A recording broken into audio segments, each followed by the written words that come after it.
We know we ask a lot from our patron and support network, and we are always so grateful for your generosity. In these challenging times, it's even harder to raise the funding we need to serve our community and achieve our goals. So we're always looking for new ways to maintain our revenue without adding additional burdens to our supporters. Today, we're excited to share a great opportunity that can really help our community and requires no additional out-of-pocket from you.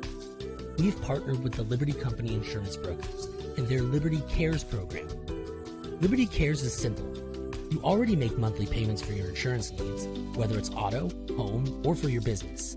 For every line of insurance you move to Liberty, they will donate 25% of the commissions they receive on your policies back to our cause. And under this special partnership arrangement, that donation will come to us again and again every year you keep your policy with Liberty. Often, you'll be able to move your insurance into this program simply by signing one form. It's that easy. The Liberty Company is one of the nation's largest insurance brokers, and they've won a number of recognitions for their excellent operations and workplace culture, so you can rest assured that you will be well taken care of. If you would like to learn more about how this new partnership with Liberty can help turn your insurance dollars into much-needed funds for our community, please visit libertycompany.com/libertycares, or shoot them an email at libertycares@libertycompany.com. And please be sure to let them know that you're part of our community so that they will credit the benefit of your policies back to our organization. Your ongoing support is much appreciated, so thank you in advance.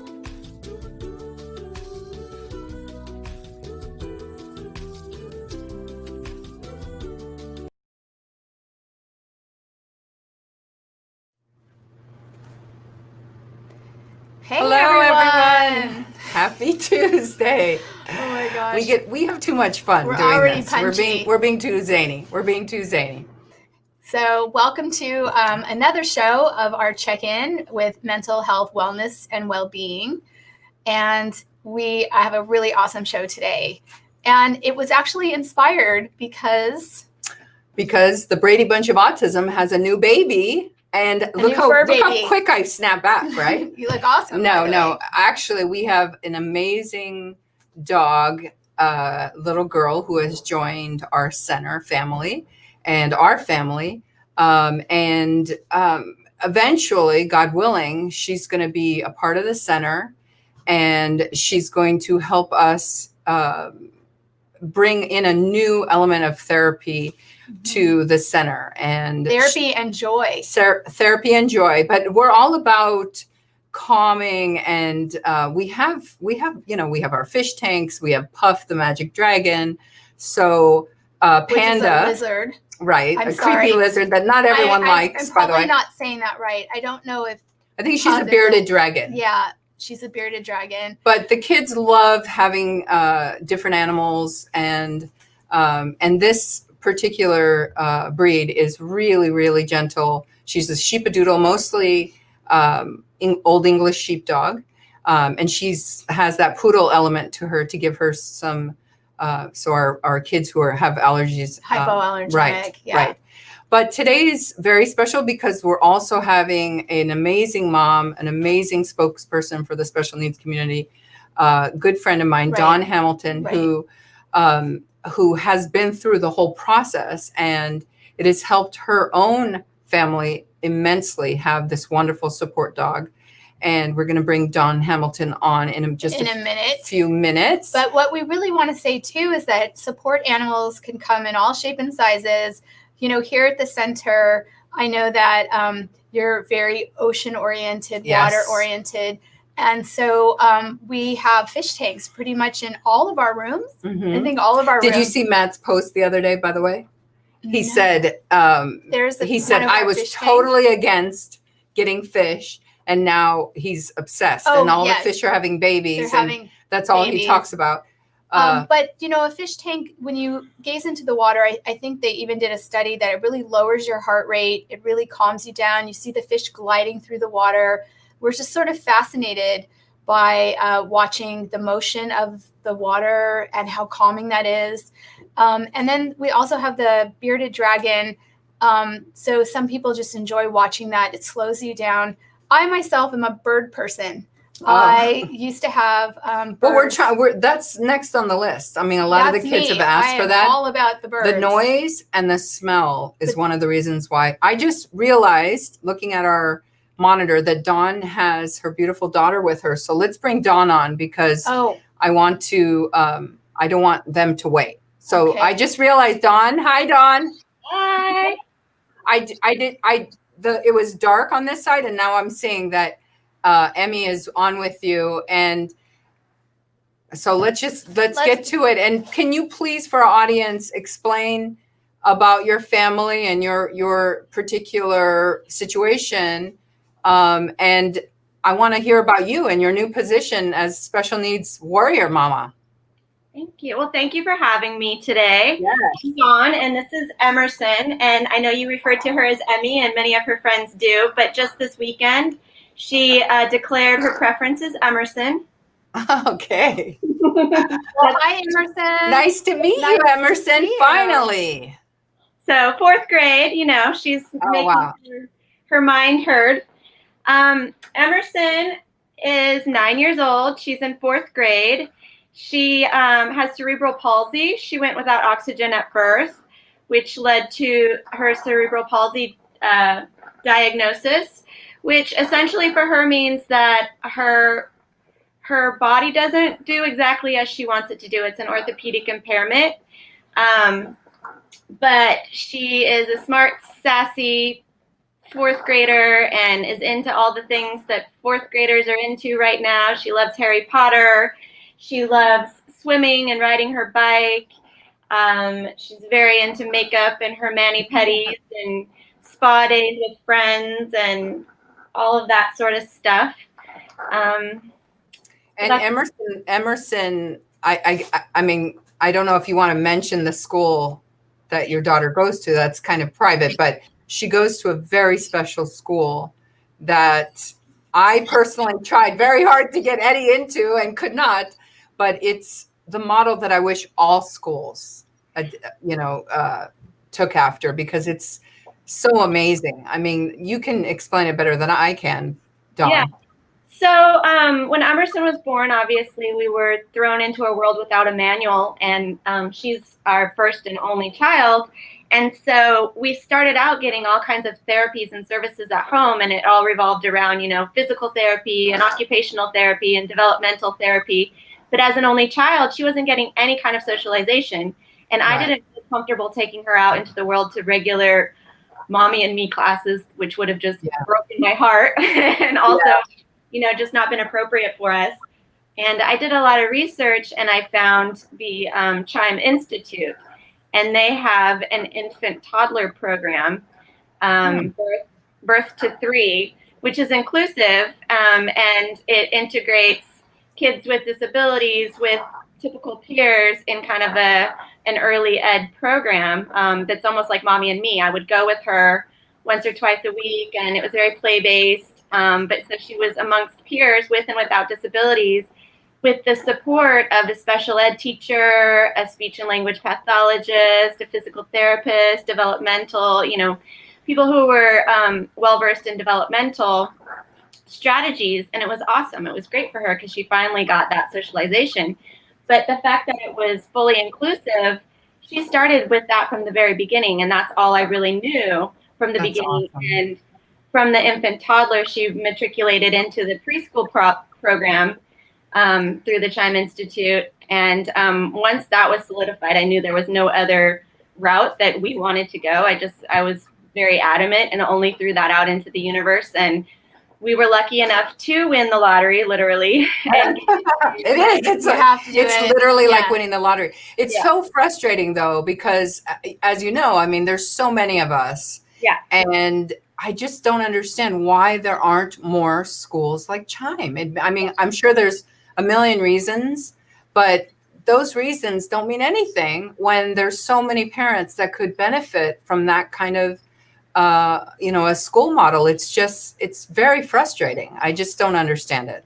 I agree. And although we have won the lottery with Emerson, I want that for others as well. And it just Exactly. all of the families that want so desperately to get into Chime or a school like Chime that can't. And so I've really gleaned onto that as one of my top goals in life, to expand this model. And Chime is a model. It's a national model, and they can help others. So to that end, I serve on the board of directors for the Chime Institute and helping to educate and advocate for that model. And then more recently, I discovered that there is in California an advisory commission on special education, which essentially advises the legislature. It advises the Board of Education for the state of California. It's involved in all of the inner workings in Sacramento. And so I went through a very long process, but essentially got appointed by the Speaker of the Assembly to serve on that commission. Awesome. That is what we need. I mean, it makes me tear up a little because a really good friend of ours passed away in the last couple of days. And that's basically what she did. She took her own personal situation and she brought it to the state. And she said, look, these are the things we need. And she spoke for the families. And now that's your turn. It's your turn to speak for the families, like Emerson. And I feel like sometimes when, and correct me if I'm wrong, but when a parent feels a little out of control with a diagnosis, they're not sure, their kid's newly diagnosed, they want to whip into action. And so they really start to feel empowered. What can I do? Everything else is so chaotic. How can I really give my child the care? And so then they learn so much, and through their experience, they want to share it with others. And I mean, that's how the community is really built, is by your own personal experience and sharing that. And I mean, Navah and her husband and the other parents, the special needs, that's the loveliness of the community. You can really feel everyone wanting to share their experience and make it all better. I think Matt is an exception, though, because I think it's more so the moms that you feel like you go into, what can I do? What more can I do? This is what I have. And you just want to do anything you possibly can. And so you start obsessing and reading and staying up all night reading and all these things that we do to, I don't want to say the word fix, because I hate that friggin' word. I hate it. But you know what I'm talking about, Well, Dawn. you want to fix the system. Well, you want to amend the system. But you feel like if you just get all the information, somehow it's going to make that one bit of difference in your child's, their quality of life. It's all about the quality of life. Yeah. And so going on that quality of life, we got the therapy dog for the center for our own two younger autistic children, because the two younger boys had a really bad experience with a dog before, and they're kind of terrified of dogs. So we wanted them to not fear dogs. And Matt was like, he wanted to go your route. He was like, let's get a full-grown, trained canine companion, grown dog. I don't want a puppy. He hasn't slept in a week. I'd leave the room. I mean, I can't do it. I need to be able to function. But, it's like having a newborn, what we're experiencing right now. So, but Dawn, tell us a little bit about your story and how, I think your doggie's name is Birdie. You have two doggies. We do. We're a dog family. I have never had a dog in my life. So I actually turned my husband into a dog person. I have a funny story about that I won't get into, but we're a huge dog family. And in particular, we have labs, and, kind of reflecting on what you guys were just saying about trying to do all this research and jump in and do everything you can for your child. I have always been super gung-ho about that. And, from the get-go, I was on the computer researching and just looking for anything and everything. I was looking for other people who had already been on this journey, and what did they do and what was their outcome, and what can I do? And, finding blogs of people that had been in a similar situation was my lifeline. And, and then, we get thrown into this regional center system, and I'm like, what does this mean? What does this do? And, my first, she was a baby, and I joined the board for the regional center just because I always feel like getting inside and learning their inner workings is the only way for me to truly figure things out. But so getting back to the dog, I mean, I just always have looked for a roadmap for navigating how to give her the best quality of life and make sure that she gets to experience everything to the fullest possibility.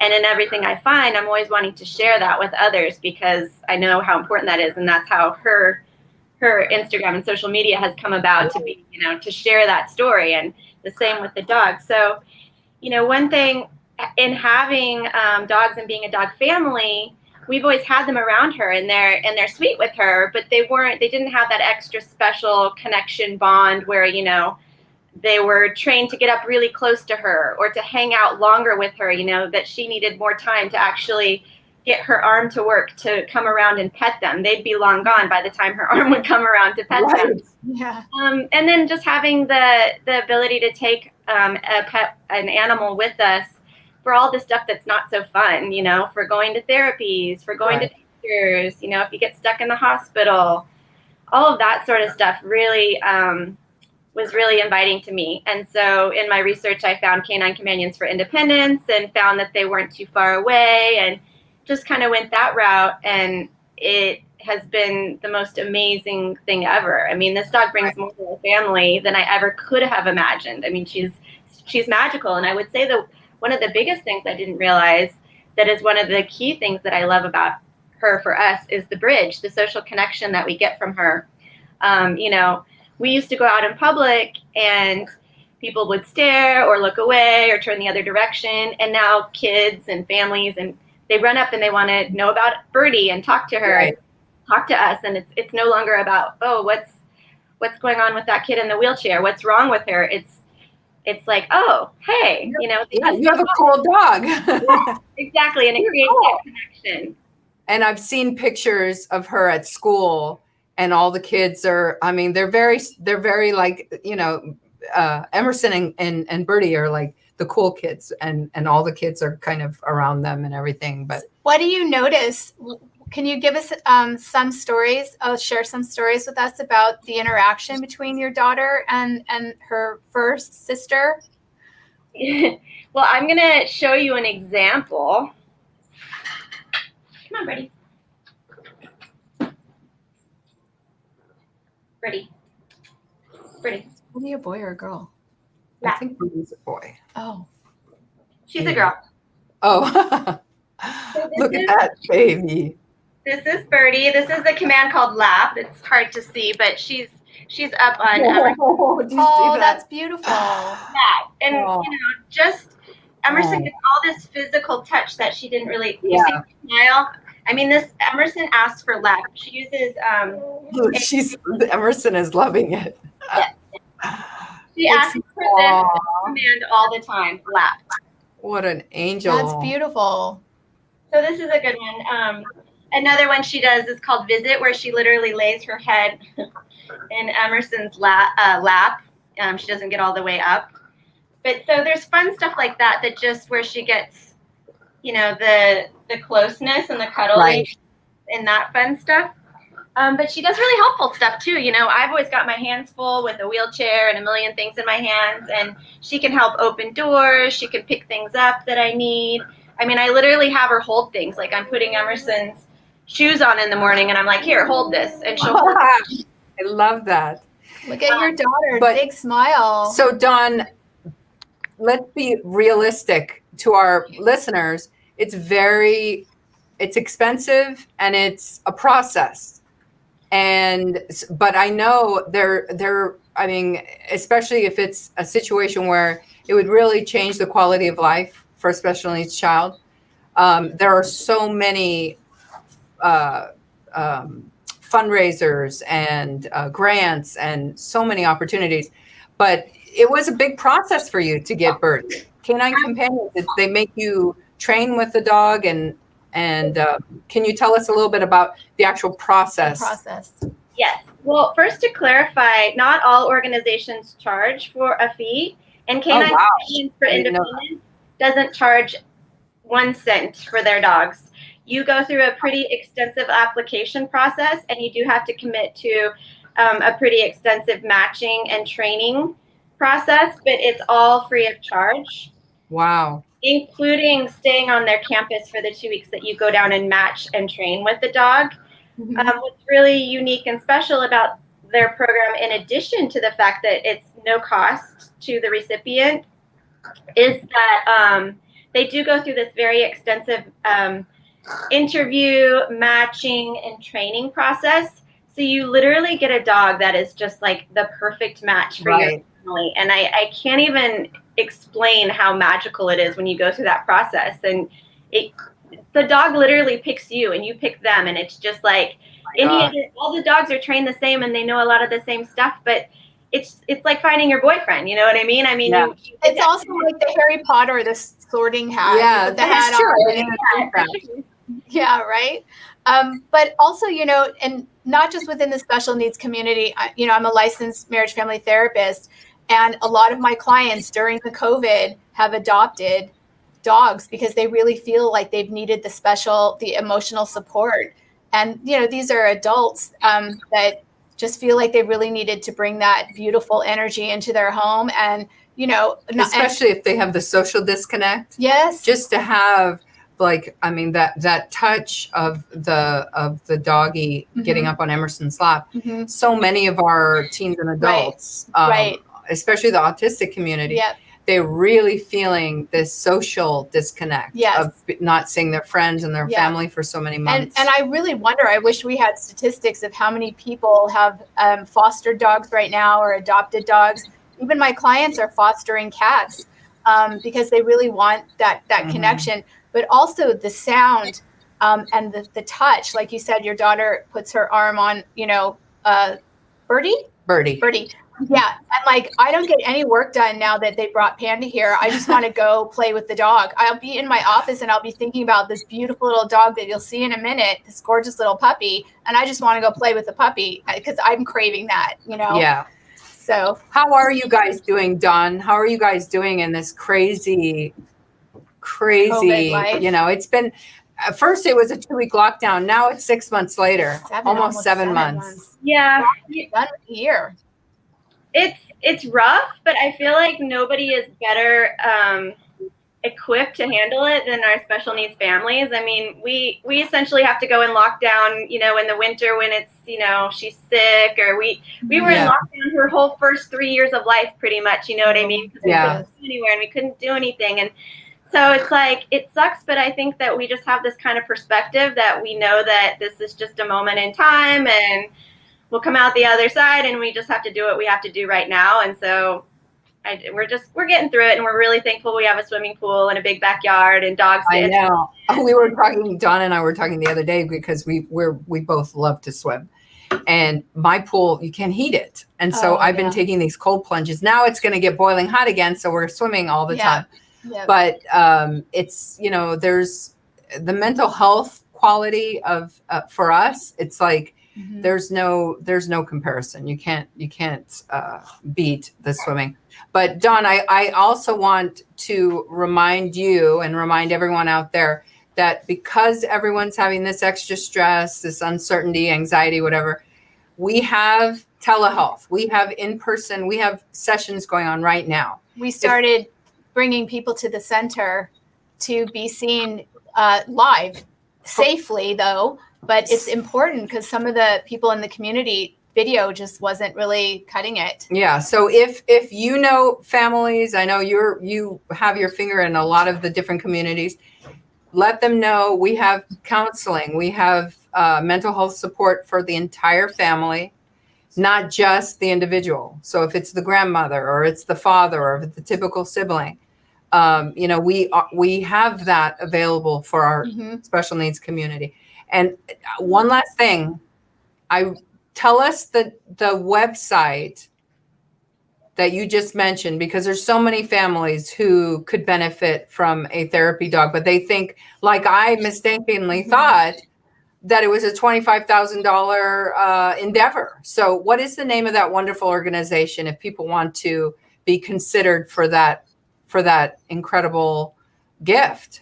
First, I just want to clarify that there are different organizations that offer different kinds of dogs, and Canine Companions for Independence specifically has skilled companion dogs, which are it would be for like a child who would also have to have an adult to help facilitate having a service dog.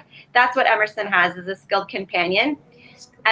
they have skilled companion. They have facility dogs, which would be dogs that would be with, like at your facility or at a therapy center, or they have them in police stations, My hospital. husband's looking at me right now saying, see, that's what we should have had.